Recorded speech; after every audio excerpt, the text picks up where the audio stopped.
Nanded CM24 live news पाहण्यासाठी like व subscribe करून बेल आयकॉन दाबा। CM24 लाईव्ह न्यूज मध्ये आपलं स्वागत आहे। पाहूया आजच्या काही ठळक घडामोडी। आदरणीय अमित भाई साहब, इनसे हम विनती करते हैं कि शंखनाद महासभा को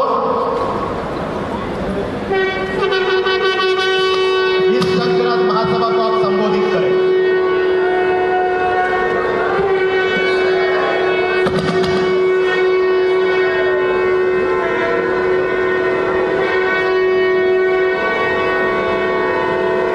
मेरे साथ बोलिए, भारत माता की।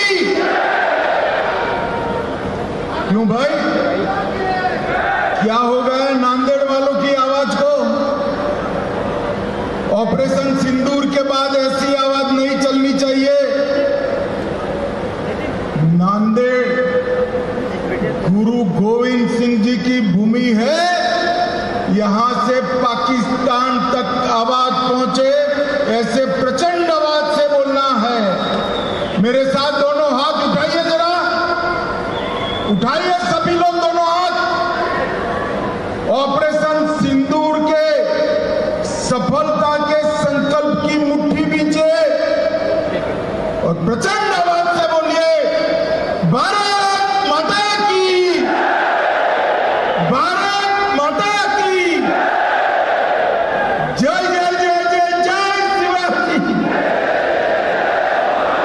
जय जय जय जय जय भवानी। मंच पर उपस्थित तीन बार महाराष्ट्र के मुख्यमंत्री बनने का जिनको सौभाग्य प्राप्त है, ऐसे हमारे देवेंद्र फडणवीस जी, और नांदेड़ वालों को मालूम ही होगा, बहुत लंबे अरसे के बाद देवेंद्र बाबू ही ऐसे हैं जो 5 साल पूरे कर फिर से चुन कर आए।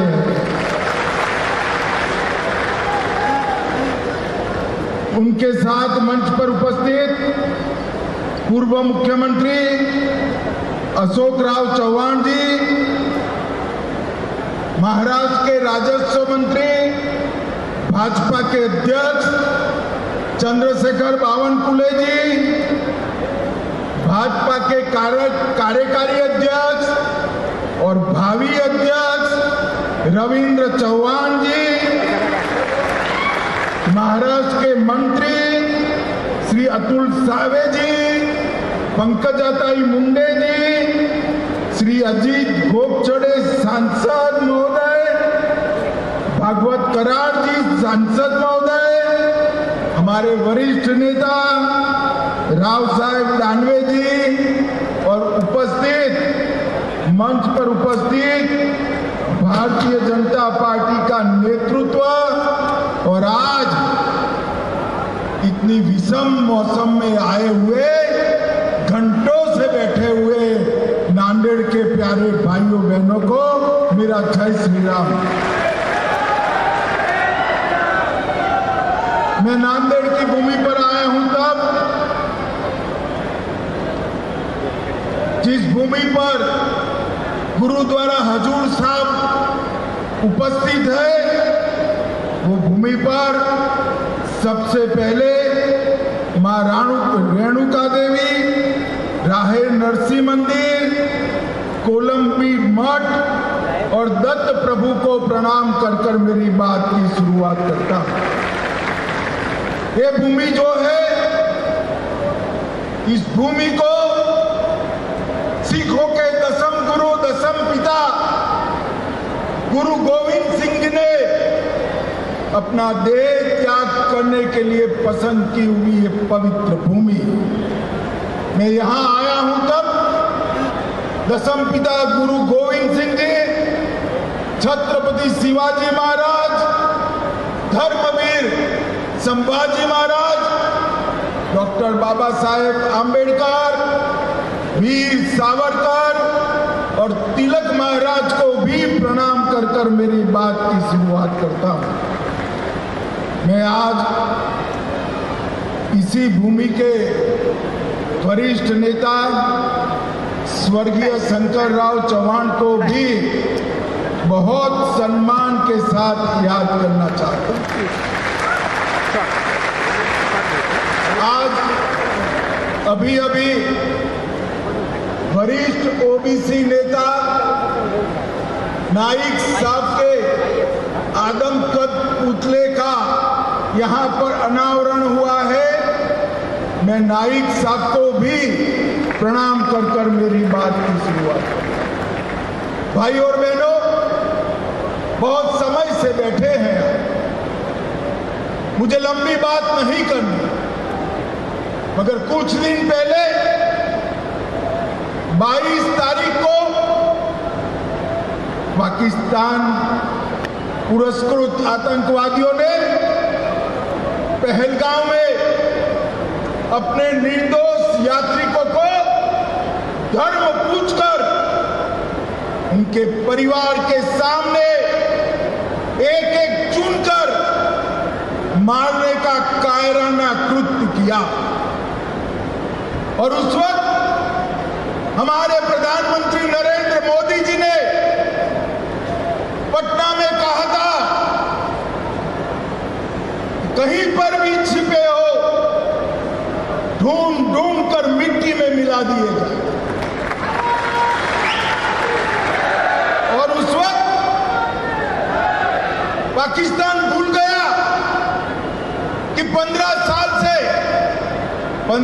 पहले 10 साल पहले यहां कांग्रेस की सरकार थी, वो बदल चुकी है। 11 साल से भारतीय जनता पार्टी की नरेंद्र मोदी सरकार,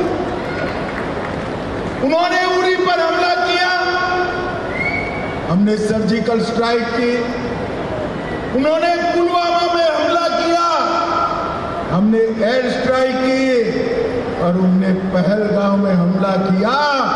ऑपरेशन सिंदूर कर उनके मुख्य ठिकानों को जमीन में मिला दिया। सैकड़ों आतंकवादी हमारे हवाई हमले में तहस नहस।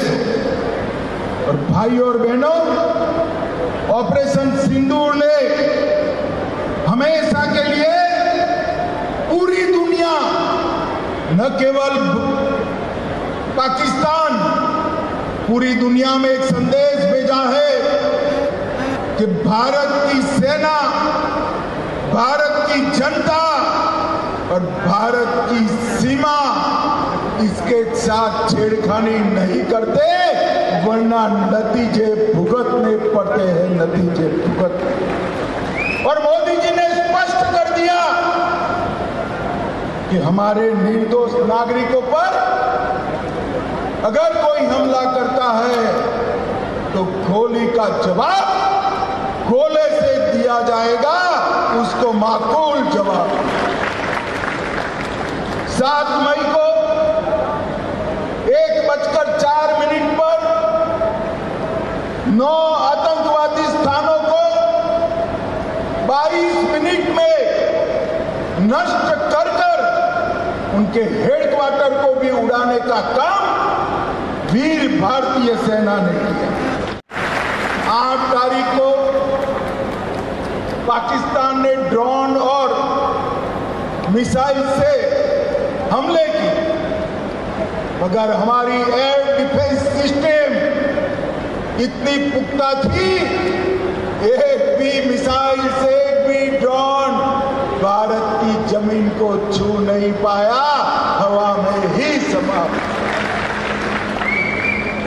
और 9 तारीख को जिन हवाई अड्डों से मिसाइल्स और ड्रोन उड़ाए थे, वो पाकिस्तान के एयर डिफेंस सिस्टम और हवाई अड्डों को हमारी सेना के मिसाइल्सों ने पूर्णतया क्षतिग्रस्त करने का काम।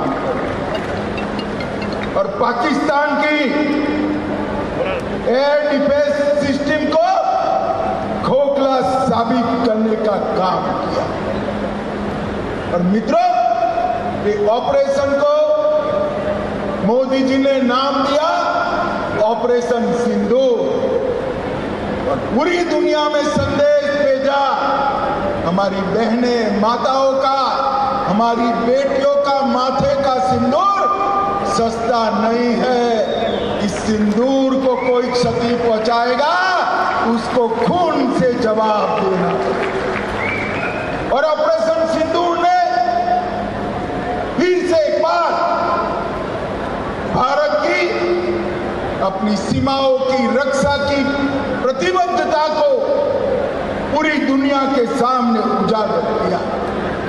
और मोदी जी ने सिद्ध कर दिया कि नया भारत है, 2047 में हमें विकसित भारत तो बनना है, पर ऐसा भारत भी बनाना है जिसके सामने कोई आंख उठाकर देख न पाए, ऐसे भारत की रचना। जब ऑपरेशन सिंदूर चल रहा था तभी एक ऑपरेशन ब्लैक फॉरेस्ट भी चल, छत्तीसगढ़ में 5000 फुट ऊंची पहाड़ी पर नक्सलवादियों के अड्डों को हमारी सीआरपीएफ, छत्तीसगढ़ पुलिस और बीएसएफ ने मिलकर ध्वस्त कर 31 नक्सली मारे गए। और उसके बाद अब तक और 36 नक्सली मारे गए। कई सरेंडर हुए, कई गिरफ्तार हुए। और आज मैं शिवाजी महाराज की भूमि से कहकर जाता हूं, 31 मार्च 2026 ये देश की धरती पर से हम नक्सलवाद को समाप्त करें। भाइयों बहनों, नरेंद्र मोदी जी ने सिंधु जल समझौता भी रद्द कर दिया, जो जवाहरलाल जी कर गए थे। मोदी जी ने स्पष्ट कर दिया, खून और पानी एक साथ नहीं बहे। पाकिस्तान के सारे व्यापार के दरवाजे भी बंद कर दिए। ट्रेड और टेरर एक साथ नहीं चले। और उनको कहा कि अब की बार अगर हिमाकत की तो जवाब ऐसा मिलेगा जो आपकी पुश्ते याद करेगी, पुश्ते याद करेगी।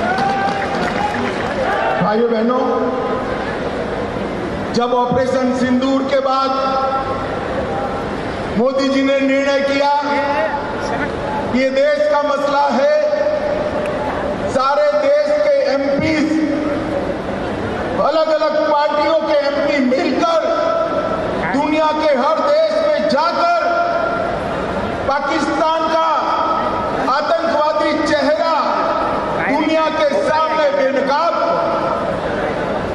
सर्वदलीय प्रतिनिधिमंडल बने। तो उद्धव सेना के एक प्रमुख नेता ने कहा कि किसकी बारात जा रही, मुझे मालूम नहीं होता ये उद्धव सेना को क्या हो गया है।